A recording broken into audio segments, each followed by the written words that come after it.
John E. Garage here. Today I'm going to attempt to fix my driveline angle. It's wrong. I have some issues with the vibration of the car, and so let's get started.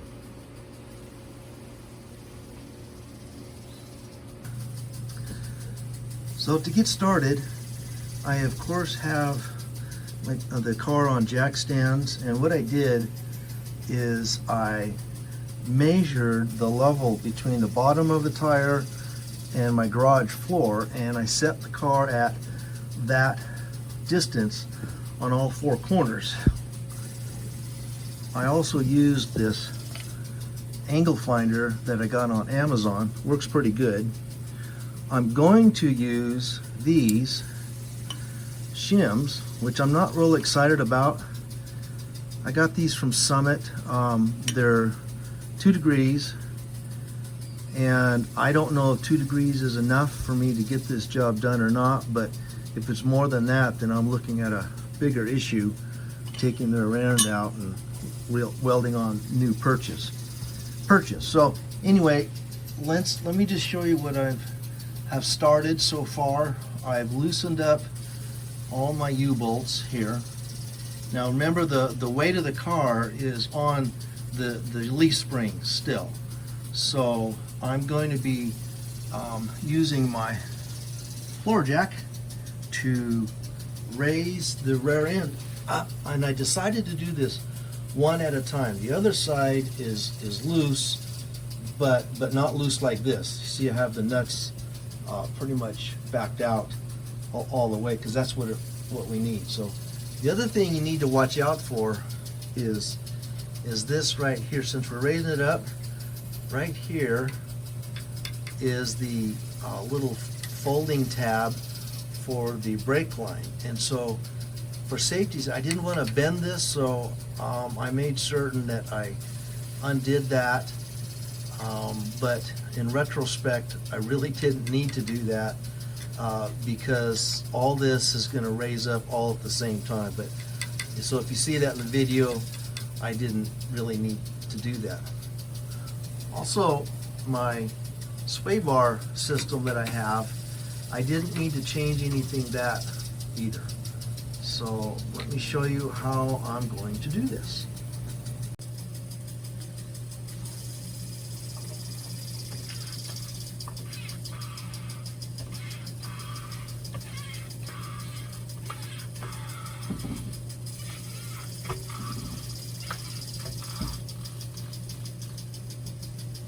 So you can see now that I've raised that side of the rear end up, and I'll get you a better shot here in a second.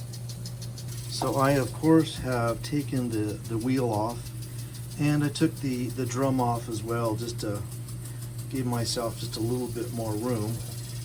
Here is the shim that I'm going to be installing. Remember, I got to get the nose of this up a little bit more, hopefully.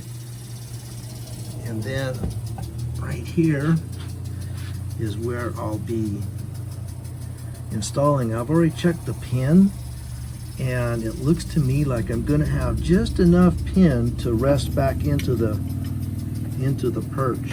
So we're going to put this in.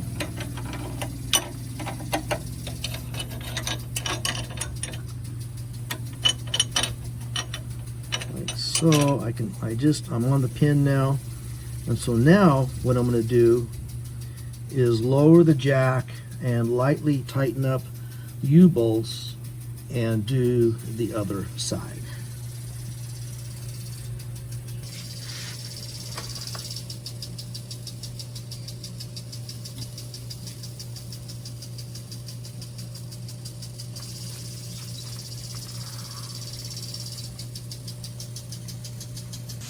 Okay, I'm just gonna tighten these up just a little bit again, so I can do the other side. That way I'm not gonna get off of the pin.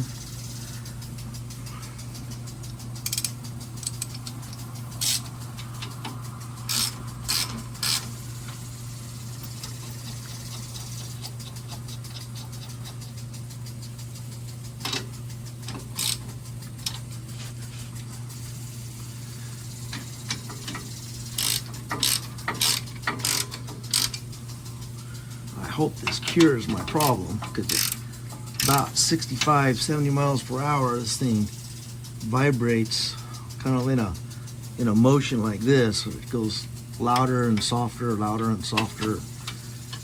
So, okay, I think I'll leave it just about like that. And let's go take a look at the top. Okay, looks like I got the shim in. And the pin is not as high as I had hoped. So I may have to address that a little later. Not sure yet, but there it is installed. I will bolt these down, but I'm gonna do the other side first.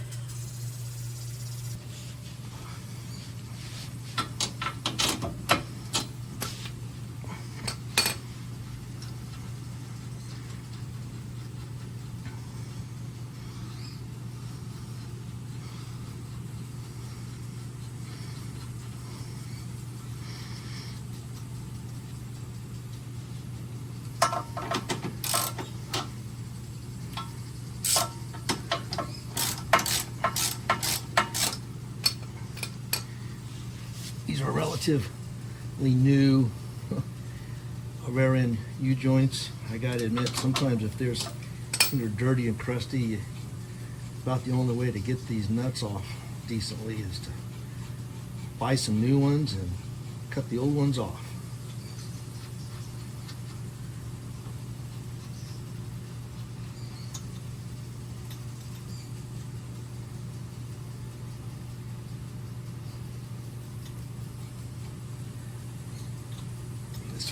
And it's just a little stiff.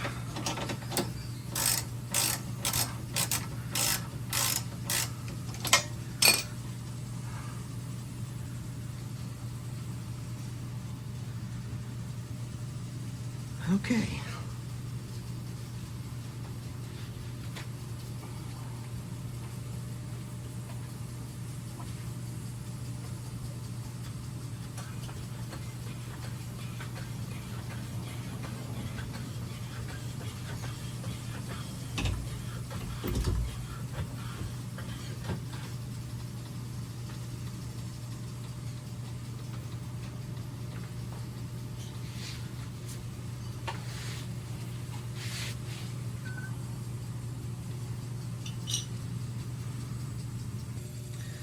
Okay, I'm ready. I'm going to try to attempt to do this one-handed and film at the same time. Same scenario as the other side. They're over the pin. And yeah, let's lower this down too. Now let's go ahead and tighten everything up. I'm not gonna tighten it up completely all the way, but enough to where I can get a measurement. So probably be faster if I do this. You can see how far you have to lower the nuts in order to raise the rear end up off the pad a little bit.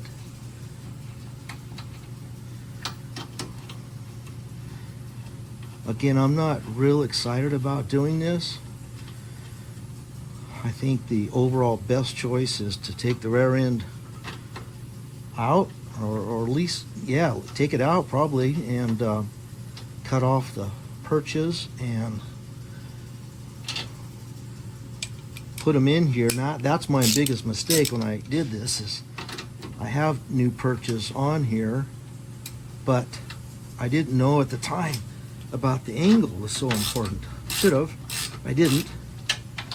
And what I should have done is put the rear end on top of the perches, get it all lined out, adjust my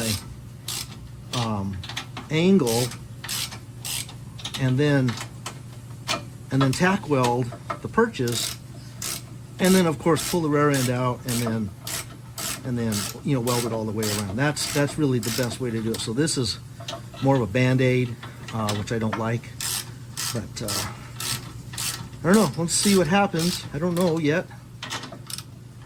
So again, I'm just tightening this just enough to I'll probably torque them down a little later. I don't know what the torque is on these things. I never really known. But,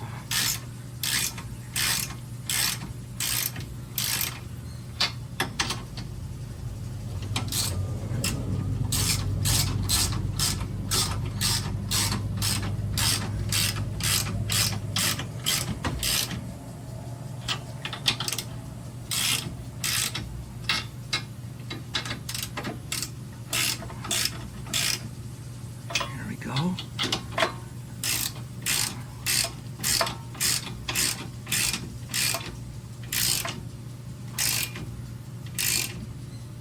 Okay. We'll do the other side just like that. So here is my angle right off of the transmission, basically. And that's, I like to see that too. That's what my chart says it's supposed to be. And so now we will go to the back and see what that says.